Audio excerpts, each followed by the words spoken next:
នេះគឺជា tablet មួយចេញពីក្រុមហ៊ុន Xiaomi វាមានឈ្មោះថា Xiaomi Pad 7 វាមានពីរជម្រើសមាន Xiaomi Pad 7ធម្មតាហើយមួយទៀតហ្នឹងគឺ Xiaomi Pad 7 Pro ឬក៏7 Pro អញ្ចឹងទៅអញ្ចឹងខ្ញុំលើកយក Xiaomi Pad 7ធម្មតាមកបង្ហាញជូនបងប្អូននៅក្នុងវីដេអូនេះតើសម្រាប់ទឹកលុយយើង$300ជាងនេះវាជារបស់ល្អសម្រាប់យើងពិចារណាដែរទេ Tablet នេះគឺពិតជាល្អណាស់បងប្អូនយើងហើយក៏ស្អាតផងដែរបើសិនជាយើងមើលទៅលើពណ៌ក៏ដូចជាទម្រង់នៃការ set up រូបរាងទាំងមូលហ្នឹងគឺខ្ញុំឃើញថាវាពិតជាល្អជម្រើសពណ៌មានតែពីរទេពណ៌ប្រផេះមួយនេះហើយមួយទៀតហ្នឹងគឺពណ៌ខ្មៅវាមានទម្ងន់ត្រឹមតែ500ក្រាមតែប៉ុណ្ណោះហើយទៅលើកម្រាស់ពោះវាហ្នឹងគឺត្រឹមតែ6.18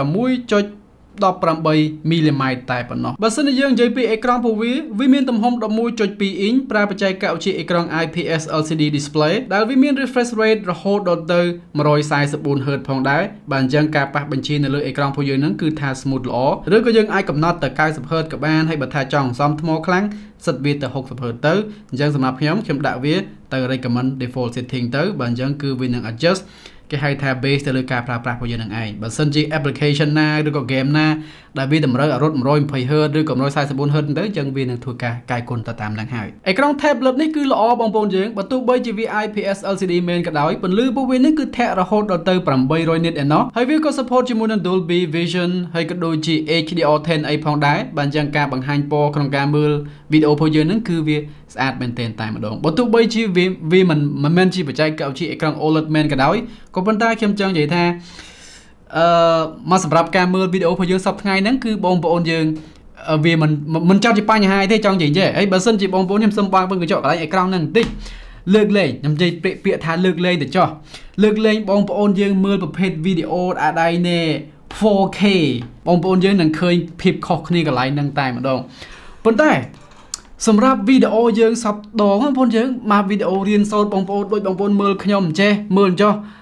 វាដូចជាមិនខុសគ្នាអីប្រហែលទេ OLED ហើយនិង IPS LCD និយាយទៅគឺវាអត់ប៉ះពាល់ទៅលើការប្រើប្រាស់របស់យើងតែម្ដងបាទអញ្ចឹង IPS LCD នេះគឺថាវា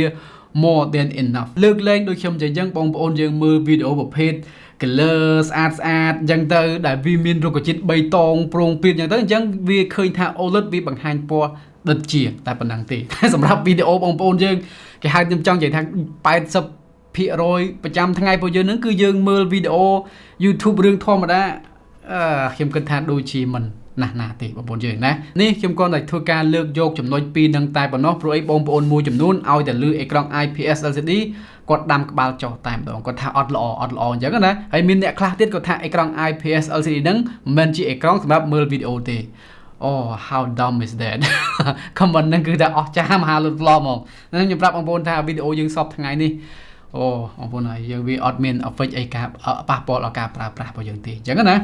អូខេបើអញ្ចឹងឥឡូវយើងចប់ទៅលើចំណុចអេក្រង់របស់វាអញ្ចឹងខ្ញុំសូមបន្តទៅដល់ផ្នែកម៉ាស៊ីនរបស់វាម៉ាស៊ីនរបស់វាគឺត្រូវបានរត់ជាមួយនឹងម៉ាស៊ីនធុនកណ្ដាលរបស់ក្រុមហ៊ុន Qualcomm គឺ Snapdragon 7 Plus Gen 3វាជាម៉ាស៊ីនកំពូលនៅក្នុងត្រកូល7 Gen 3នឹងហើយបងប្អូនយើងណាបើអញ្ចឹងការប្រើប្រាស់របស់យើងនឹងគឺវាអូខេវាមិនមែនជា flagship level performance ទេប៉ុន្តែមកសម្រាប់ការងាររបស់យើងប្រចាំថ្ងៃ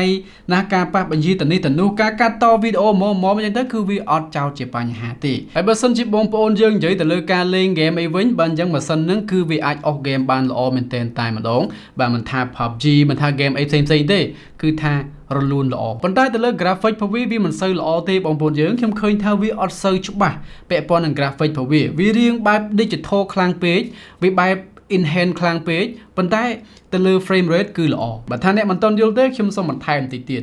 frame rate ហ្នឹងគឺពាក់ព័ន្ធទៅនឹងចលនានៃការឆ្លាស់របស់យើងបើអញ្ចឹងវា smooth ល្អអញ្ចឹងទៅគឺថាវាអត់តែអត់លេខអត់កតាបងប្អូនយើងអញ្ចឹងគឺថារអិលមែនទែនតែម្ដងសឹបតាមដៃយើងទៅហើយទៅលើ graphic របស់វាវិញគឺទៅលើភាពច្បាស់នៃ game របស់យើងអញ្ចឹងទៅបើសិនជា game របស់យើងវាច្បាស់ល្អ detail ល្អអញ្ចឹងអាហ្នឹងគេហៅថា graphic ហ្នឹងគឺល្អហើយបងប្អូនណាបើអញ្ចឹងទៅលើ game គឺពាក់ព័ន្ធពីរទាំងឯង FPS ហើយនិង graphic ទាំងឯងបងប្អូនយើងបើអញ្ចឹងនៅលើ tablet នេះម្ដងហើយម្ដងទៀត FPS វាគឺ smooth ល្អប៉ុន្តែគាត់ថា graphic វាទៅលើ game PUBG មួយទេគឺជា game ដែលខ្ញុំលេង game ផ្សេងៗវាអត់អីទេបងយើងបាទអញ្ចឹងបើថា PUBG ហ្នឹង graphic វាអត់សូវល្អដូចខ្ញុំនិយាយអញ្ចឹង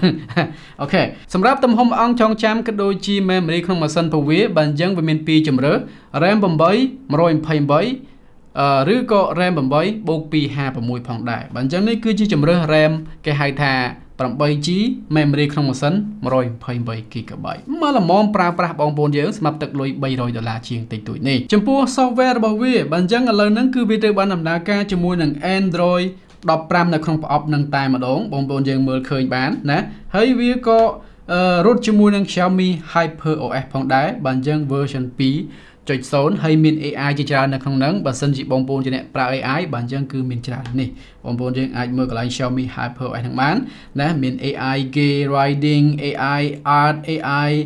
Interpreter AI Speech Recognition ហ្នឹងទៅគឺច្រើននៅកន្លែងហ្នឹងមែនតើតែម្ដងហើយយើងក៏មាន Gemini Direct ជាមួយនឹងប៊ូតុងគេហៅថាបិទបើកហ្នឹងផងដែរចង់បើក Gemini អីក៏ចុចអញ្ចឹងមកបាទអញ្ចឹងវាលោតទៅកាន់ Gemini ហើយយើងអាចសួរបានអញ្ចឹងទៅហើយយើងក៏អាចប្រើប្រាស់គេហៅថាមុខងារ Circle to Search ដូច Samsung អញ្ចឹងបងប្អូនយើងជារបស់ Google ទេណានេះយើង Circle មកបាទអញ្ចឹងយើងអាច research អ្វីសពបែបយ៉ាងអញ្ចឹងទៅបើសិនជាបងប្អូនយើងចូលចិត្តប្រើអាមុខនេះអញ្ចឹងទៅហើយបងប្អូនយើងក៏អាចធ្វើការ connect ទៅកាន់ monitor ផងដែរប៉ុន្តែវាអាចបែប mirror វាអត់មានគេហៅថាប្រភេទ software មួយដែលអាចបំលែង tablet របស់យើងទៅជាដូច DeX របស់ Samsung អត់មានទេបងប្អូនយើងឬក៏ដូចជាStage Manager របស់ Apple គឺអត់ធ្វើអត់បានទេប៉ុន្តែគាត់ថាយើងអាច mirror បានហើយវាក៏មានមុខងារមួយទៀតបែបគេហៅថា desktop mode ពេលបងប្អូនយើងចុចបើកកន្លែងហ្នឹងមកបងប្អូនចុចបើកទៅវានឹង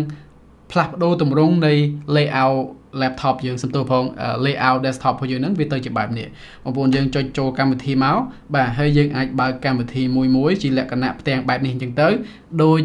Apple អញ្ចឹងគេធ្វើអញ្ចឹងបងប្អូនណាហើយយើងបងប្អូនយើងអាចធ្វើការសេរីសរងនេះគឺជា Stage Manager របស់ Apple ស្តីគ្នា same but different បងប្អូនណាបាទអញ្ចឹងគឺបងប្អូនយើងអាចប្រើអញ្ចឹងបានបើសិនជាបងប្អូនយើងឃើញថាវាល្អអញ្ចឹងណាយើងអាចបរិយាយើងអាចបើកកម្មវិធី4 5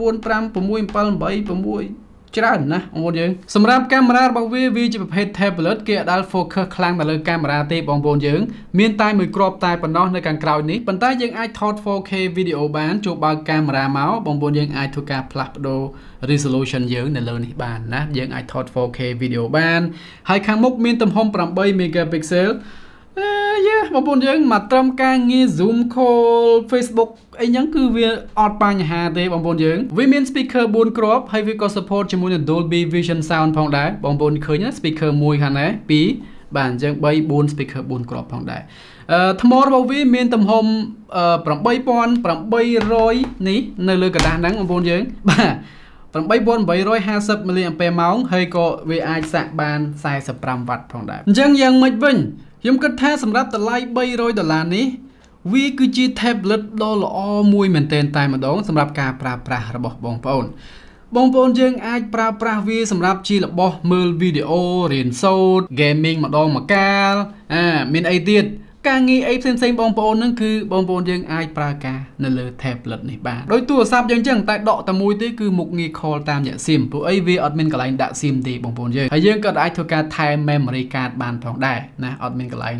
រុនដាក់ memory card ទេបាទអញ្ចឹង memory របស់យើងហ្នឹង256សំទោស128គឺជាប់128ហ្នឹងតែម្ដងអញ្ចឹងពេលបងប្អូនទិញវាត្រូវប្រកាសថាយើងប្រើប្រាស់ទំហំប៉ុណ្ណាអញ្ចឹងណាត្រូវការច្រើន G មែនត្រូវការតិច G មែនយើងរើសតាមហ្នឹងទៅអរគុណសម្រាប់ការទស្សនាកុំភ្លេច subscribe ម្នាក់មួយផងបងប្អូនយើងហើយកុំភ្លេច follow page ខ្ញុំម្នាក់មួយផងជួបគ្នានៅឱកាសក្រោយបាយបាយ